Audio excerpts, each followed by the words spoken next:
சைரம் எல்லாருக்கும் வணக்கம். இப்போ நம்ம வந்திருக்கிற இந்த இடம் எங்கே இருக்குன்னு பார்த்தீங்கன்னா புத்தகயா. புத்தகயாவில் வந்து பார்த்தீங்கன்னா புத்தர் வந்து ஞானம் அடைஞ்ச போதி மரம் இருக்கிற அந்த புத்தர் கோவிலுக்கு தான் நம்ம வந்திருக்கோம்.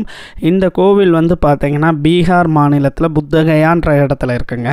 இப்போ நீங்கள் பார்க்குறது வந்து பார்த்தீங்கன்னா புத்தருடைய சிலை. இந்த சிலை வந்து பார்த்தீங்கன்னா தங்கத்தால் செய்யப்பட்டது, தங்க சிலை. இந்த சிலைக்கு பேக் சைடில் தான் புத்தர் ஞானம் அடைஞ்ச அந்த போதி மரம் இருக்குங்க. நம்ம எல்லாருக்குமே தெரியும் புத்தர் வந்து பார்த்தீங்கன்னா லும்பினி அப்படின்ற இடம் நேபாளில் இருக்குது. அங்கே பிறந்தவர், ஒரு அரச குடும்பத்தில் பிறந்தவர் தான் புத்தர். கௌதம புத்தர் வந்து பார்த்திங்கன்னா ஒரு அரச குடும்பத்தில் பிறந்தார். 16 வயசுலேயே அவருக்கு கல்யாணம் ஆயிடுச்சு.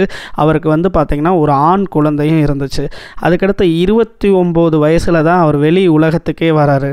அப்போ வெளி உலகத்துக்கு வந்து இங்கே வெளியில் இருக்கிற மக்கள் படுற துன்பங்கள் எல்லாத்தையும் பார்த்து அவர் தன்னுடைய அரச அந்த வாழ்க்கையை விட்டுட்டு அவர் வந்து பார்த்திங்கன்னா ஒரு துறவி வாழ்க்கையை மேற்கொள்கிறாரு.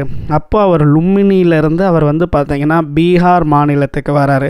பீகார் மாநிலத்துக்கு வர்றப்போ வந்து பார்த்திங்கன்னா அவருக்கு வந்து பார்த்திங்கன்னா 35 வயசு. 29 வயசில் வந்து பார்த்திங்கன்னா புத்தர் வந்து பார்த்திங்கன்னா தன்னுடைய குடும்பத்தை விட்டு வெளியே வராரு. 35 வயசில் வந்து பார்த்திங்கன்னா இங்கே போதி மரம் இருக்குது. இந்த போதி மரத்துக்கிட்ட வராரு.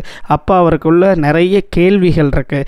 எதுக்கு இந்த வாழ்க்கை வந்து எவ்வளவோ கஷ்டங்களும் கவலைகளும் இருக்குது. அடுத்த நேரம் நமக்கு இருக்கா, அடுத்த நொடி பொழுது நமக்கு இருக்கான்ற ஒரு வாழ்க்கையை நம்ம வாழ்ந்துக்கிட்டு இருக்கோம். இந்த மாதிரி நிறைய கேள்விகள் அவருடைய மனசில். யாருமே அவருடைய கேள்விகளுக்கு வந்து பதில் சொல்ல முடியலை. யாராலையுமே அவருடைய கேள்விகளை வந்து புரிஞ்சுக்கிறவும் முடியலை.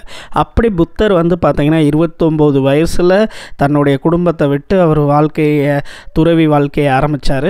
தேடுதல், அவருடைய கேள்விக்கான பதில் எங்கேயுமே கிடைக்கல. 35 வயசில் புத்தர் வந்து பார்த்திங்கன்னா இங்கே வராரு. இங்கே வந்தோடனே பார்த்திங்கன்னா இங்கே வந்து ஒரு மரத்துக்கு அடியில் அவர் உட்கார்றாரு. அந்த மரம் தான் போதி மரம். அந்த மரம் வந்து பார்த்திங்கன்னா 2500 வருஷத்துக்கு முன்னாடி நடந்த விஷயத்தை நான் சொல்கிறேங்க. அந்த மரத்துக்கு அடியில் உட்கார்ந்த நம்மளுடைய புத்தருக்கு வந்து பார்த்திங்கன்னா அவருடைய மனசில் இருந்த எல்லா கேள்விகளுக்கும் பதில் கிடச்சிச்சு. அவர் ஞானம் அடைஞ்ச அந்த போதி மரம் இந்த மரம் தாங்க. இப்போ நீங்கள் பார்க்குறீங்களா, இந்த மரம் தான். இந்த மரத்துக்கு கீழே எவ்வளோ புத்த பிட்சுக்கள் வந்து பார்த்திங்கன்னா அவங்களும் தியான நிலையில் உட்காந்துருக்காங்க. இந்த மரம் வந்து பார்த்திங்கன்னா 2500 வருஷத்துக்கு முன்னாடி இருந்த மரமா அப்படின்னு கேட்டிங்கன்னா இல்லை. 2500 வருஷத்துக்கு முன்னாடி நம்மளுடைய புத்தர் வந்து இந்த மரத்துக்கு அடியில் தான் உட்கார்ந்தார். அதனால் இந்த மரத்தோடைய வழி தோன்றதில் வந்த அந்த மரங்களை வந்து பார்த்திங்கன்னா ரொம்ப பத்திரமாக வச்சுருக்காங்க. இந்த மரத்தை சுற்றி வந்து பார்த்திங்கன்னா ஒரு காம்பவுண்ட் மாதிரி இப்போ நீங்கள் பார்க்குறீங்களா இந்த மாதிரி போட்டிருக்காங்க. இதுக்குள்ளே வந்து பார்த்திங்கன்னா தங்கத்தால் மறுபடியும் புத்தர் வச்சுருக்காங்க. சின்ன விக்கிரகம் வச்சுருக்காங்க புத்தர் உட்காந்த மாதிரி. அதுக்கு முன்னாடி வந்து பார்த்திங்கன்னா கோவிலுக்குள்ளே போனோம். அங்கே வந்து பார்த்திங்கன்னா அதுவும் தங்கத்தால் புத்தரை வச்சுருக்காங்க. இப்போ போதி மரத்துக்கு நம்ம வந்திருக்கோங்க. இந்த போதி மரத்துக்குள்ளேயும் வந்து பார்த்திங்கன்னா ஒரு சின்ன புத்தர் சிலை தங்கத்தால் வச்சுருக்காங்க.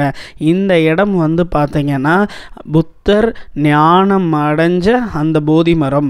இந்த மரத்தில் இருந்து வந்து பார்த்திங்கன்னா காற்றுல வந்து அந்த கிளைகள் வந்து ஒவ்வொன்றா விழுகும். அப்போது எல்லா இங்கே இருக்கிற பக்தர்கள் வந்து அதை எடுத்து அவங்க ரொம்ப பத்திரமாக வச்சுக்கிடுவாங்க. ஏன்னா புத்தர் ஞானம் அடைஞ்ச அந்த போதி மரத்துடைய அந்த கிளைகள் வந்து பார்த்திங்கன்னா ரொம்ப உயர்வாக கருதி அவங்க அந்த அளவுக்கு வச்சுக்கிறாங்க. இந்த கோவிலுக்குள்ளே வந்து பார்த்திங்கன்னா கேமரா, வீடியோ எல்லாமே அலோடு. மொபைல் ஃபோன் மட்டும்தான் உள்ள, பெர்மிஷன் கிடையாது. நம்ம வந்து பார்த்திங்கன்னா முன்னாடி வந்து என்ட்ரன்ஸில் பே பண்ணிவிட்டு நம்ம வந்து பார்த்திங்கன்னா நம்மளுடைய வீடியோ கேமரா எல்லாத்தையுமே வந்து உள்ளே கொண்டு வந்து எடுக்கலாங்க. இந்த இடம் வந்து பார்த்திங்கன்னா ரொம்ப ரொம்ப அமைதியாக இருந்துச்சு. இந்த இடம் வந்து பார்த்திங்கன்னா கயாவுக்கு பக்கத்தில் தான் இருந்துச்சு. நம்ம எல்லாருக்குமே தெரியும், போன வீடியோவில் கயாவை பற்றி ரொம்ப டீட்டெயிலாக சொல்லியிருந்தோம். கயா வந்து பார்த்திங்கன்னா நம்மளுடைய மாதவராவ் தேஷ்பாண்டே ஷாமா அவர்கள் போன இடம்.